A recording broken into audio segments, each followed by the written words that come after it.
Hola a todos, les doy la bienvenida al podcast de libros de desarrollo personal. Mi nombre es Nadia Benítez y en cada episodio voy a compartir el resumen de un libro, con los puntos más importantes y relevantes, esperando que les sean de utilidad en su camino de crecimiento personal. Si te gusta el contenido del libro y crees que merece estar en tu biblioteca personal, te dejo en la descripción el link para que lo puedas adquirir en formato físico o digital. Buenas, bienvenidos nuevamente a un episodio más de este podcast. El resumen del día de hoy es de un libro que me recomendó uno de ustedes. Leí brevemente de qué se trataba y me encantó el tema. Así que muchas gracias por su valioso aporte a este podcast y a esta comunidad. Bien, el libro del que hablo es El mito del carisma, de Olivia Fox, quien ha estudiado las ciencias cognitivas y conductuales para extraer herramientas y técnicas prácticas para que cualquier persona que se lo proponga pueda aprender a ser carismática. Así también explica los diversos estilos de carisma y con base a qué escoger el más acertado. Empecemos. Generalmente las personas suelen pensar que el carisma se tiene o no se tiene, es decir, que es algo innato de la persona. Sin embargo, el carisma es una habilidad que se puede aprender y practicar. ¿Qué hace el carisma por una persona? El carisma hace que le guste a los demás, que estos confíen en ella y que quieran que los lidere. Pero la fuerza del carisma no solo es valiosa en el ambiente empresarial. Es útil para una madre o padre que necesita influir en sus hijos, en los maestros de sus hijos o en otros miembros de la comunidad. El carisma ha sido objeto de un análisis minucioso por parte de sociólogos, psicólogos y científicos especialistas en el conocimiento y la conducta. Gracias a estas investigaciones, ahora comprendemos que el carisma es un conjunto de comportamientos. Y contrario a lo que se cree, las personas carismáticas no son carismáticas en cada instante de cada día. La autora comenta que, por ejemplo, Marilyn Monroe podía apagar su carisma igual que si le diera a un interruptor y pasar totalmente desapercibida. Para ponerlo de nuevo en marcha, solo tenía que cambiar su lenguaje corporal. El carisma es el resultado de conductas no verbales específicas, no una cualidad personal intrínseca o mágica. Hablemos entonces de cuáles son los mitos comunes del carisma. Los mitos comunes del carisma son que para ser carismático hay que ser bullicioso o extrovertido por naturaleza, que hay que ser atractivo y que hay que cambiar la personalidad. Sin embargo, aplicando las herramientas y técnicas adecuadas, se puede lograr ser carismáticos. Ustedes quizás se pregunten, ¿qué aspecto tiene una conducta carismática? Bueno, cuando conocemos a alguien carismático, tenemos la impresión de que tiene mucho poder y de que le caemos muy bien. Por lo tanto, para ser carismáticos, lo único que tenemos que hacer es dar la impresión de que poseemos mucho poder y mucha cordialidad. Así también, otra característica que sale a relucir cuando se piensa en alguien carismático, como por ejemplo Bill Clinton o el Dalai Lama, es la presencia de esa persona. La presencia es un componente central del carisma. Por lo que podemos decir que la conducta carismática se puede desglosar en 3 elementos claves: presencia, poder y cordialidad. Empecemos con la presencia. Estar presente significa simplemente ser conscientes en cada momento de lo que está pasando.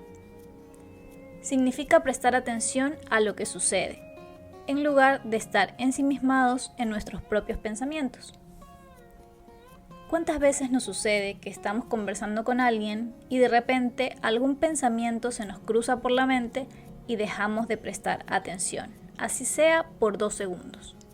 O simplemente mientras nos hablan empezamos a pensar en la respuesta que le daremos a sus argumentos. Quizás pensamos que podemos fingir que estamos presentes, creemos que mientras parezcamos estar atentos, no pasa nada por dedicar nuestro cerebro a otras cosas. Pero cuando no estamos plenamente presentes en una interacción, los demás lo verán, debido a que nuestro lenguaje corporal envía un mensaje claro que los demás podrán leer, así sea a nivel subconsciente. Permanecer presente del todo no siempre es fácil, y hay dos razones principales. La primera es que nuestro cerebro está programado para prestar atención a nuevos estímulos, sean visiones, olores o sonidos. La segunda razón es que nuestra sociedad alienta la distracción. Esto puede acabar llevándonos a un estado de atención parcial continuada, en el cual nunca prestamos toda nuestra atención a una única cosa. Entonces, para empezar a practicar la atención plena, van a intentar el siguiente ejercicio. Vayan a un lugar razonablemente tranquilo donde puedan cerrar los ojos, sea que estén sentados o de pie, y tengan a mano un aparato para controlar el tiempo. Cierren los ojos y traten de concentrarse en una de estas tres cosas: los sonidos que los rodean, su respiración o las sensaciones que notan en los dedos de los pies. Una de estas tres cosas durante 1 minuto. Estas son 3 sencillas técnicas para aumentar de forma inmediata el carisma en las interacciones personales. Seguramente mientras hagan el ejercicio va a ser difícil mantener la atención durante ese minuto completo. Es normal. La presencia es difícil para casi todos nosotros, pero con la práctica va a ir mejorando. Intenten practicar la presencia plena en la próxima conversación que tengan con alguien. Noten si su mente divaga fácilmente. Luego intenten poner en práctica alguna de las 3 técnicas al menos por 1 segundo, es decir, concentrarse en un sonido, hacer una respiración o notar las sensaciones de los dedos de los pies, y de esta forma volverán a estar presentes. La capacidad para estar plenamente presentes hace que nos destaquemos de entre la multitud, nos hace memorables. Las personas con las que estamos sentirán que disfrutan de toda nuestra atención y que para nosotros son lo más importante del mundo en ese momento. El poder por lo general se percibe por la apariencia de esa persona, por la reacción de los demás ante ella y sobre todo en el lenguaje corporal de esa persona. La cordialidad es en cambio la benevolencia hacia los demás. La cordialidad se valora casi por completo a través de la conducta y el lenguaje corporal. Se han hecho experimentos de laboratorio e investigaciones y estas han demostrado que el poder y la cordialidad son las dimensiones que evaluamos en primer lugar y a las que damos la mayor importancia al valorar a los demás. Si tendemos a aceptar lo que alguien proyecta, pues en base a eso es que hacemos nuestra evaluación, esto quiere decir que sencillamente aumentando nuestra proyección de poder o de cordialidad, aumentará nuestro nivel de carisma.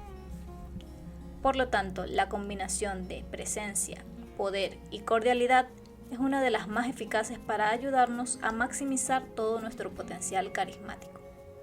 Si ponemos atención a lo dicho anteriormente, entenderemos que muchas veces una persona no necesita ni siquiera expresar una palabra para ser considerada como carismática. Esto lo logra solo a base de su comunicación no verbal. Y es que la comunicación no verbal está grabada en nuestro cerebro mucho más profundamente que las capacidades de procesamiento del lenguaje.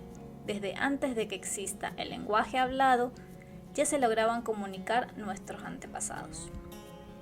En conclusión, si nuestro lenguaje corporal no es el adecuado, no seremos carismáticos. Sin que nos demos cuenta, nuestro cuerpo emite miles de señales cada minuto. El lenguaje corporal es demasiado abundante como para que podamos controlarlo conscientemente. Es prácticamente imposible. Dado que nuestro subconsciente es responsable de la mayoría de nuestras señales no verbales, hay que orientar nuestro subconsciente de una manera apropiada para solucionar la cuestión. Hay que ser conscientes de que si nuestro estado interno es diferente de lo que tratamos de expresar antes o después en nuestra cara, aparecerá lo que se llama una microexpresión. Y los demás pueden leer nuestra expresión en un cortísimo espacio de 17 milisegundos. Por lo tanto, nuestro lenguaje corporal expresa nuestro estado mental, tanto si nos gusta como si no nos gusta. Entonces, para ser efectiva cualquier conducta carismática, debe originarse en la mente. En libros anteriores hemos descubierto ya que nuestra mente no puede distinguir lo que es real de lo que es ficción. Y para ejemplo, un simple botón. Si les pido que piensen ahora que su boca está recibiendo unas cuantas gotas de un limón recién cortado, seguramente salivarán. Algunos quizás se estremecerán por imaginarlo demasiado ácido. Su mente ha producido unas reacciones físicas muy reales. Entonces, si lo que nuestra mente cree, nuestro cuerpo lo manifestará. Simplemente entrando en un estado mental carismático, nuestro cuerpo manifestará un lenguaje corporal carismático. En medicina, el poderoso efecto positivo de la mente en el cuerpo es conocido como efecto placebo. El efecto placebo es la base de muchas de las mejores técnicas existentes para potenciar el carisma. Pero ahora vamos a hablar de dos tipos de obstáculos que se interponen al momento de proyectar presencia, poder y cordialidad. Estos son el malestar físico y el malestar mental. Un malestar físico puede ser el hambre, por ejemplo, que no nos deja pensar con claridad, o que la ropa que estemos utilizando nos incomode, nos pique, nos apriete, o que simplemente el sol nos esté dando directo en los ojos provocando una expresión facial de molestia. Cualquier malestar físico que afecte a nuestro estado externo se hará visible a través de nuestro lenguaje corporal y por ende puede afectar, aunque sea levemente, a lo carismáticos que los demás perciben que somos. Si estamos hablando con alguien y esa persona desconoce de nuestro malestar, lo más probable es que atribuya nuestros gestos con algo que dijo, pues la mayoría tendemos a interpretar lo que le pasa a la otra persona como algo relacionado con nosotros. Para contrarrestar el malestar físico que perjudica el carisma, hay que seguir 3 pasos. Primero, prevenir. Es decir, hacer planes por adelantado para impedir que ese malestar se produzca. Entonces, revisar la ropa a utilizar, el lugar donde estaremos, comer antes o no comer. Todo depende de la situación. Segundo, reconocer. Es decir, mantenerse alerta al malestar físico. Comprobar nuestra cara de vez en cuando para que no esté tensa. Y tercero, remediar o explicar. Cuando no sea posible aliviar el malestar físico, es más importante impedir que los demás se tomen nuestra atención como algo personal. El malestar mental, aunque se origina en la mente, puede afectar a todo nuestro cuerpo, pues afecta tanto a la manera que nos sentimos como al modo en que nos ven. El malestar mental puede ser el resultado de la ansiedad, la insatisfacción, la autocrítica, la duda sobre uno mismo, formas todas ellas de negatividad interna. La ansiedad suele producirse por estar en un estado de duda o incertidumbre. Esto nos causa una situación incómoda, nos es difícil tolerarla y esto puede hacer que tomemos decisiones prematuras. El no tener certeza del resultado de una acción o de una decisión trae consigo angustia. Esto afecta a nuestro estado interno y a su vez puede reducir nuestra confianza. Nuestra mente se siente fundamentalmente incómoda con la incertidumbre. Como es necesario aprender a manejar la incertidumbre para potenciar el carisma, a continuación la autora nos brinda la técnica llamada la transferencia de responsabilidad. Primero, siéntate cómodamente o acuéstate directamente. Relájate y cierra los ojos. Segundo, respira hondo 2 o 3 veces. Mientras inspiras, imagina que llevas aire limpio hacia la parte superior de la cabeza. Mientras expiras, Deja que el aire lo recorra de arriba a abajo, limpiando todas las preocupaciones e inquietudes. Tercero, elige una entidad, sea Dios, el destino, el universo, la vida, la pacha, lo que mejor encaje en tus creencias, pero a la que puedas imaginar como benevolente. Cuarto, imagina que te sacas el peso de todo lo que te inquieta de la espalda y lo colocas en la espalda de la entidad que hayas elegido. Ahora ella se encargará. Quinto, visualmente sácate todo de encima y siente la diferencia ahora que ya no eres responsable del resultado de ninguna de estas cosas. Alguien se encargará de todo. Puedes recostarte en la silla, relajarte y disfrutar de todo lo bueno que puedas encontrar en tu camino. Entonces, la próxima vez que sientas que estás sopesando resultados alternativos para una situación, prueba a hacer una transferencia de responsabilidad para aliviar parte de la angustia. Si bien la transferencia de responsabilidad no disipa la incertidumbre, pues el resultado sigue siendo incierto, sí hace que esa incertidumbre sea menos incómoda. Al ofrecer a nuestra mente la posibilidad de que la responsabilidad ha sido transferida, estamos dando un buen uso al maravilloso efecto placebo. La autocrítica. Cuando nuestra voz interior empieza a criticarnos, arremetiendo contra nosotros, puede parecer que sufrimos un ataque y por ende, esto genera una reacción física automática conocida como respuesta a una amenaza. Los efectos de esta activación son bien conocidos, pues se dispara la adrenalina y el cortisol, que son las hormonas del estrés.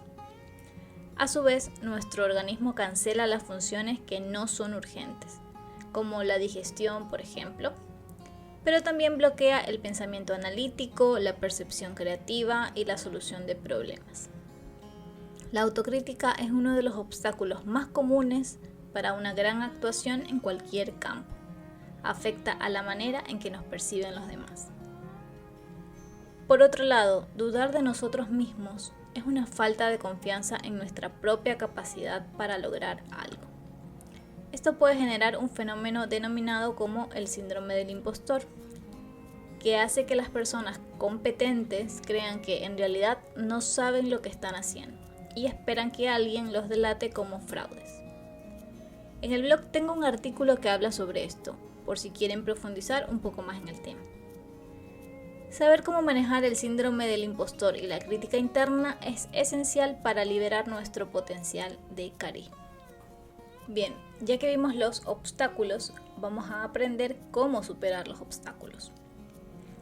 Para eso tenemos una herramienta de 3 pasos, que consiste en eliminar el estigma del malestar, neutralizar la negatividad y reescribir la realidad. Entonces, el paso 1, que es eliminar el estigma del malestar. Con esto nos referimos a que muchas veces pensamos que esa experiencia es algo que solo nos ocurre a nosotros, cuando debemos comprender que es algo normal, común y no debe causarnos ansiedad o avergonzarnos. Sentir malestar y negatividad internos es una parte natural de la vida, aunque a veces sintamos que no deberían estar sucediendo. Las emociones incómodas son normales, naturales. Son simplemente un legado de nuestro instinto de supervivencia. Todos las experimentamos de vez en cuando. Otra forma de eliminar el malestar podría ser el pensar en otras personas que hayan pasado por esa situación antes. Así sea que esa o esas personas no nos puedan contar directamente cómo ocurrió, nos podemos ayudar imaginándolos pasar por esa experiencia. Preferiblemente pensar en alguien con quien podamos sentirnos conectados y a quien podamos admirar. Y finalmente, otro modo de eliminar el estigma del malestar es recordarnos que no estamos solos. Docenas, cientos o miles de personas están pasando por lo mismo que nosotros en este mismo momento. El paso número 2 es neutralizar la negatividad. Una de las razones principales de que nos afecten tanto nuestros pensamientos negativos es que pensamos que nuestra mente comprende la realidad con exactitud y que sus conclusiones son generalmente válidas. Sin embargo, el cerebro filtra la información pertinente, sea la que considera importante o aquello a lo que le hemos pedido conscientemente que prestar atención. Por ende, nuestra mente no nos ofrece una representación completa y exacta de la realidad. Así que cuando estemos proyectando escenarios negativos, pensemos por un momento que estamos dejando de lado una parte de la realidad. Entonces, podrían ser de utilidad los siguientes consejos. No dar por sentado que nuestras ideas son exactas. Notar que estamos pasando por alto una gran cantidad de elementos, muchos de los cuales podrían ser positivos. Ponerle una etiqueta a esa experiencia negativa, por ejemplo, autocrítica, rabia, ansiedad, etc. Solo con nombrar lo que se piensa y siente puede ayudar a neutralizarlo. Despersonalizar la experiencia. En lugar de decir estoy avergonzado, probar con aquí hay un sentimiento de vergüenza. Es como mirar desde afuera de la caja, es decir, imaginar que la situación nos es ajena y que somos simples espectadores. Imaginar que la charla mental procede de una radio, entonces decidir bajar el volumen o incluso apartarla a un lado y dejar que siga parloteando. Y finalmente, pensar en todas las veces anteriores en que nos hemos sentido así, pensando que no lo superaríamos y sin embargo lo hemos superado. Y el paso número 3, que es reescribir la realidad. Consiste en decidir cambiar de opinión sobre lo que ha sucedido. Investigaciones demuestran que decidir cambiar lo que creemos es una solución mucho más eficaz y sana que tratar de reprimir o ignorar las emociones.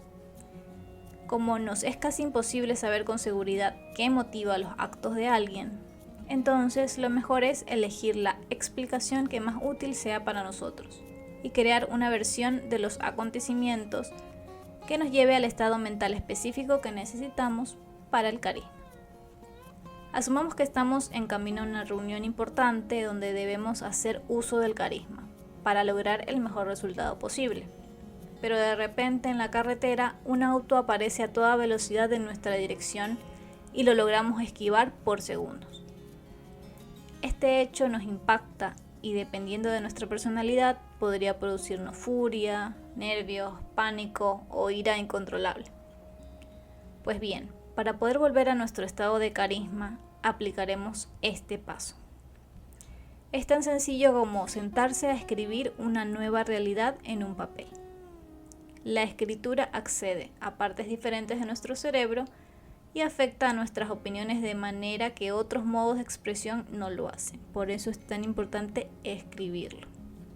En el ejemplo anterior tendríamos que enfocarnos en ciertos aspectos que alejen de nosotros las emociones que generó el hecho. Podríamos, por ejemplo, escribir que la persona que venía manejando llevaba a un familiar gravemente herido hacia el hospital. O podríamos activar la gratitud, agradeciendo que ese suceso hizo que veamos la fragilidad de la vida y siendo conscientes de lo afortunados que somos de poder seguir en este planeta. Y así seguir reescribiendo la realidad aportando un enfoque positivo. Espero que les esté gustando este resumen. Y antes de continuar, les comento que he creado una cuenta en buymeacoffee.com como una alternativa para que puedan apoyar este proyecto. Consiste en invitarme un café, o los cafés que quieran, a través de la plataforma. Con su aporte puedo seguir comprando más libros y creando más episodios. De antemano, muchas gracias y les dejo el link en la descripción. Bien, continuemos. Ahora vamos a pasar a ver herramientas para crear estados mentales carismáticos. La primera herramienta es la visualización.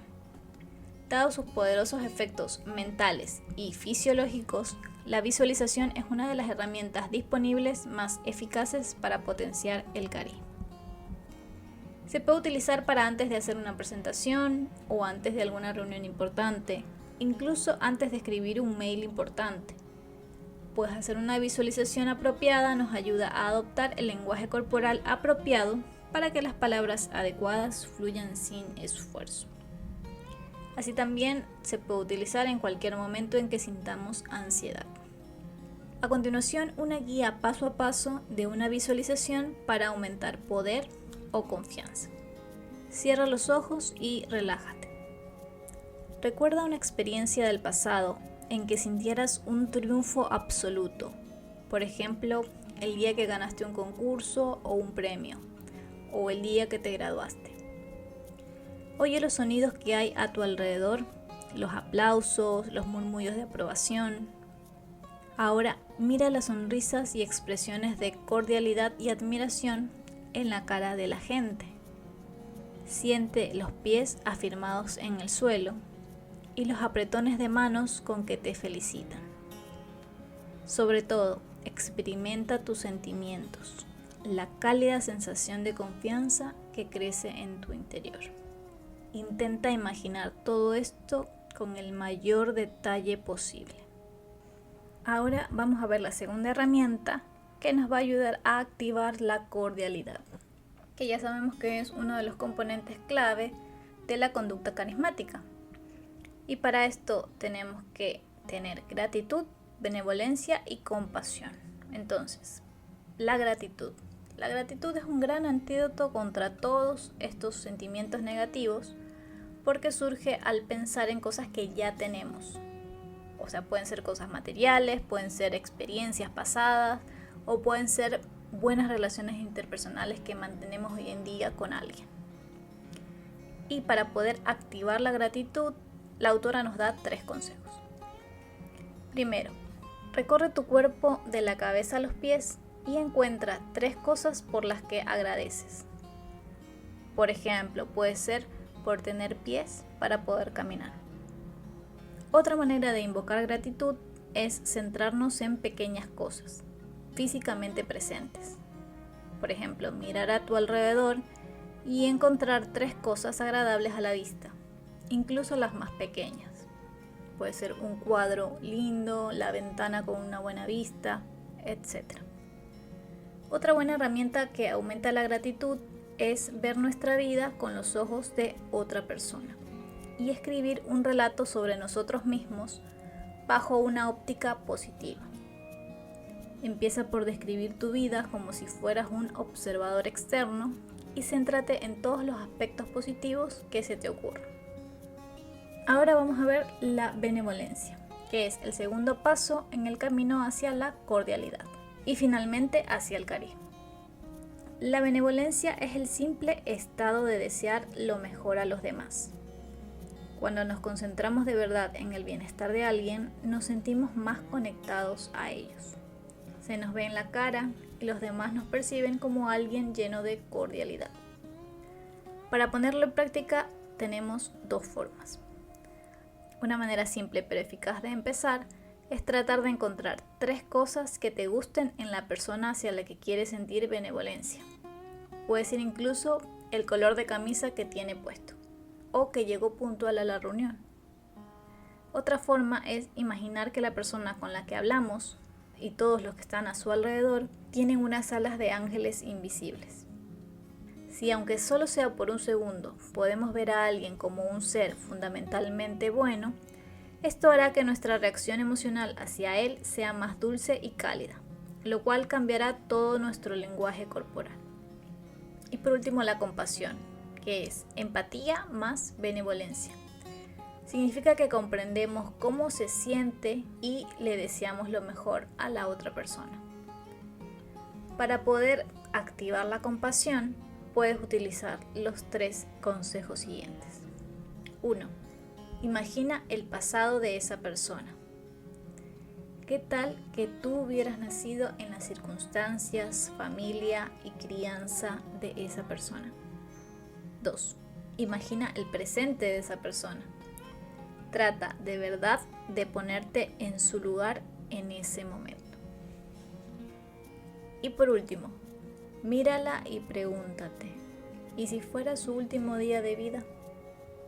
Y con esto pasamos a la siguiente herramienta, que es el uso del cuerpo para influir en la mente. Adoptar una cierta postura o expresión facial creará los sentimientos correspondientes en la mente. Esto es porque las emociones y el lenguaje corporal están entrelazados. Por lo tanto, si queremos exhibir seguridad, debemos adoptar una postura de confianza. Aunque al principio pensemos que eso sería fingir, luego notaremos que en realidad la emoción está fluyendo. A continuación, unas posturas de ejemplo. Para la confianza, la seguridad en ti mismo y para que seas capaz de transmitir gravedad, imagínate haciendo el papel de un general del ejército. Párate con las piernas abiertas, saca pecho, ensancha los hombros, mantente derecho y enlaza los brazos a la espalda. Siente el efecto de esa postura en tu interior. Ahora, para conseguir una subida de energía y cordialidad, ponte erguido, estira las manos tan arriba como puedas, inspira todo lo que puedas. Imagina que la caja torácica se ensancha hasta alcanzar el doble del tamaño. Sonríe con la sonrisa más grande que puedas y mira hacia arriba. Aguanta un segundo y luego relájate por completo. Bien, la siguiente herramienta es el calentamiento. Como pasar de cero a un carisma pleno, a voluntad y al instante, no es algo simple ni sencillo, es mejor planear un periodo de calentamiento para cuando tengamos algún evento importante. Igual como cuando se va a jugar algún deporte o cuando vamos a hacer ejercicio o actividad física que hay que calentar el cuerpo, de la misma forma hay que hacer un calentamiento para activar el carisma para ese evento importante. La autora nos deja una lista con 3 puntos importantes para poder hacer ese calentamiento. Primero, revisa tu programa de las horas previas al acontecimiento. Piensa en cómo te afectarán las actividades y reuniones que has planeado. Cambia cualquiera que podría hacerte sentir mal contigo mismo y evita cualquier encuentro difícil.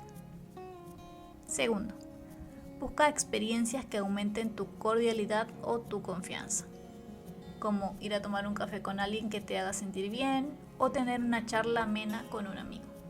Tercero, escucha música previo al evento. Crea tu propia selección de música para el estado interno que te gustaría tener. Puedes hacer una lista de reproducción para la energía y la confianza, otra que te haga sentir cordialidad y empatía, otra que te inspire calma y serenidad. Bueno, ahora vamos a pasar a hablar de los diferentes estilos de carisma. Aunque hay muchos, la autora nos explica 4 clases distintas de carisma. El carisma de focalización, de visión, de bondad y de autoridad.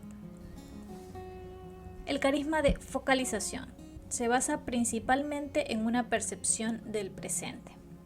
Da a los demás la impresión de que estamos plenamente presentes con ellos, escuchándolos y absorbiendo lo que dicen. Este carisma hace que los demás se sientan oídos, escuchados y comprendidos. Elon Musk es un claro ejemplo de este estilo de carisma. Para desarrollarlo hay que cultivar la capacidad para estar presente. La autora ya nos dejó algunos ejercicios para esto que se los expliqué anteriormente. ¿Cuándo usarlo? El carisma de focalización es apropiado para casi todas las situaciones empresariales y es particularmente útil cuando necesitamos que los demás se abran y compartan información. El carisma de visión, en cambio, hace que los demás se sientan inspirados, hace que creamos, aun cuando no les gustemos a los demás. Un ejemplo de este estilo de carisma era Steve Jobs. Transmitir un carisma de visión requiere la capacidad de proyectar una convicción y una confianza completas en una causa. Y este tipo de carisma es eficaz debido a nuestra incomodidad con la incertidumbre. Buscamos algo que nos dé seguridad. El carisma de visión se basa en el poder y en la cordialidad.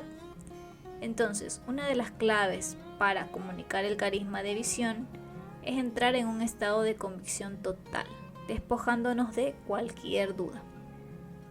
¿Cuándo usarlo? El carisma de visión es importante cuando necesitamos inspirar a alguien. Es particularmente útil cuando queremos inspirar creatividad. Hablemos ahora del carisma de bondad. Este carisma se basa principalmente en la cordialidad. Conecta con el corazón de la gente y hace que nos sintamos bienvenidos, apreciados, abrazados y sobre todo plenamente aceptados. El Dalai Lama es un ejemplo de este estilo de carisma. ¿Cómo desarrollarlo? Bueno, para acceder a la cordialidad se pueden utilizar las herramientas tales como la gratitud, la benevolencia, la voluntad, la compasión. Así también evitar cualquier lenguaje corporal de tensión, crítica o frialdad. ¿Cuándo usarlo? El carisma de bondad es perfecto para cuando se quiera crear un vínculo emocional o hacer que alguien se sienta seguro y cómodo, o en ciertas situaciones complicadas como cuando hay que dar malas noticias o tratar con personas difíciles. El carisma de autoridad. Posiblemente esta forma de carisma es la que tiene más poder de todas. Y los que poseen este tipo de carisma no necesariamente les gustan a los demás. El carisma de autoridad se basa sobre todo en la percepción del poder, la convicción de que esa persona tiene el poder de influir en nuestro mundo. Evaluamos este carisma por medio de 4 indicadores: el lenguaje corporal, la apariencia, el título y las reacciones de los demás. Y la evaluación se da en ese orden. Si se falla en el lenguaje corporal, se habrá perdido el carisma de autoridad, aun si los otros 3 indicadores están correctos. Winston Churchill es un ejemplo de este estilo de carisma. ¿Y cómo desarrollarlo? Nuestro principal propósito si queremos obtener un carisma de autoridad es proyectar poder exhibiendo signos de estatus y confianza, los cuales se logran con el lenguaje corporal y la apariencia. Para ello se pueden utilizar las herramientas de visualización, la postura del cuerpo para entrar en un estado mental lleno de seguridad en uno mismo. Y respecto a la apariencia, hay que elegir ropa que parezca cara o de alto nivel. Esta es una de las formas más fáciles de tener aspecto de autoridad. ¿Cuándo usarlo? El carisma de autoridad funciona bien en muchas situaciones de negocios y en cualquier situación en que queramos que nos escuchen y obedezcan. ¿Cómo elegir el carisma acertado?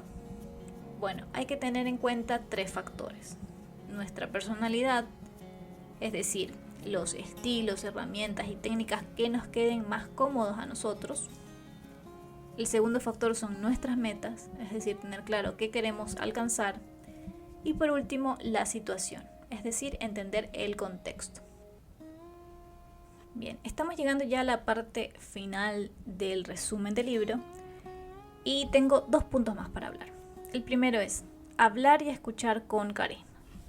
La escucha carismática es un requisito absoluto para el carisma y se trata tanto de la voluntad como de la capacidad mental de estar presentes, de prestar atención y centrarnos en lo que el otro dice. Aquí algunos puntos importantes sobre la escucha carismática. No confundir escuchar con dejar que el otro hable hasta que me toque a mí. Jamás interrumpir al otro, ni siquiera si el impulso para hacerlo procede del entusiasmo provocado por algo que el otro ha dicho. Cuanto más dejemos que alguien hable, mejor le caeremos. De vez en cuando hacer una pausa, preferiblemente que se vea de forma natural. Con tan solo 2 segundos basta. Y ahora algunos puntos importantes para hablar con carisma. 1. Hacer que los demás se sientan bien, en especial respecto a ellos mismos. En lugar de tratar de impresionarlos nosotros, mejor dejar que ellos nos impresionen a nosotros. 2. Ser gráficos al hablar. Usar imágenes y metáforas para transmitir un mensaje convincente y carismático. Por ejemplo, En lugar de decir que la batería del celular tiene una vida útil de 360.000 horas, utilizar un ejemplo gráfico que las personas puedan asociar con facilidad. Decir que la vida útil de la batería del celular podría durar un viaje a la luna de ida y vuelta. Tercero, usar el mínimo de palabras posibles y entregar todo el valor que se pueda. Y cuarto, emanar cordialidad con la voz. Para ello, solo hay que hacer una cosa: sonreír. Y nuestro punto final del resumen es el lenguaje corporal carismático. Es nuestra comunicación no verbal la que le habla a la mente emocional de las otras personas. Es esta la que amplifica la comunicación verbal cuando las dos son congruentes. Si nuestro lenguaje corporal es contrario al carisma, no importa lo genial que sea el mensaje, no tendremos éxito, pues tendemos a confiar en lo que vemos más que en lo que oímos. Una forma fácil de establecer la confianza y la relación es imitando el lenguaje corporal de alguien. Esta técnica suele llamarse reflejo o mimetismo. Cuando reflejamos conscientemente el lenguaje corporal de alguien, activamos unos instintos profundos de confianza y agrado. ¿Qué hay que hacer? Simple, tratar de reflejar la postura corporal del otro, la manera en que sostiene la cabeza, cómo coloca los pies, si mueve una mano, entonces hacerlo nosotros también, incluso adaptar la velocidad de la voz y la entonación tal como lo hace esa persona. Pero hay que hacerlo de forma sutil, así que aquí algunos puntos importantes. Ser selectivo, hacer solo lo que nos resulte natural. Notar que quizás sea una persona del otro sexo y quizás ese gesto no sea natural para nosotros. Usar variaciones en la amplitud. Si el otro hace un gesto muy amplio, nosotros podríamos hacer otro más reducido. Y por último, emplear pausas. Dejar que pasen unos segundos antes de adoptar una posición refleja. Y finalmente, unos consejos para que sepan cuál es la postura correcta para proyectar poder. Lo primero es ocupar espacio, tal como vimos anteriormente con el ejemplo del general del ejército. Segundo, mantenernos quietos, pues alguien que inspira un alto estatus hace pocos movimientos. Es en general una persona serena y con aplomo. Y tercero, evitar la aprobación de todo lo que el otro dice, sea de forma verbal como no verbal. Es decir, evitar asentir con la cabeza y usar excesivamente palabras como ajá, sí, claro, cada vez que la otra persona termina una frase. Y con esto he terminado el resumen de este libro. Sé que este episodio fue un poco largo, pero la verdad me parece que vale mucho la pena. Y el libro merece estar en nuestra biblioteca personal porque realmente hay muchas técnicas, muchos ejemplos y muchos conceptos muy importantes y muy interesantes. Espero que les haya gustado. Recuerden que dejo todas las notas de este episodio en el blog para que ustedes puedan ir y revisar el resumen ahí y sea más fácil para ustedes luego poder poner en práctica lo que aquí aprendieron. Los espero en el siguiente episodio. Bye. Gracias por escuchar el podcast. Si te gustó, no dudes en compartirlo en redes sociales para que llegue a más personas. Recuerda también que puedes visitar mi blog atravesandotulaberinto.com, donde comparto más contenido sobre crecimiento personal.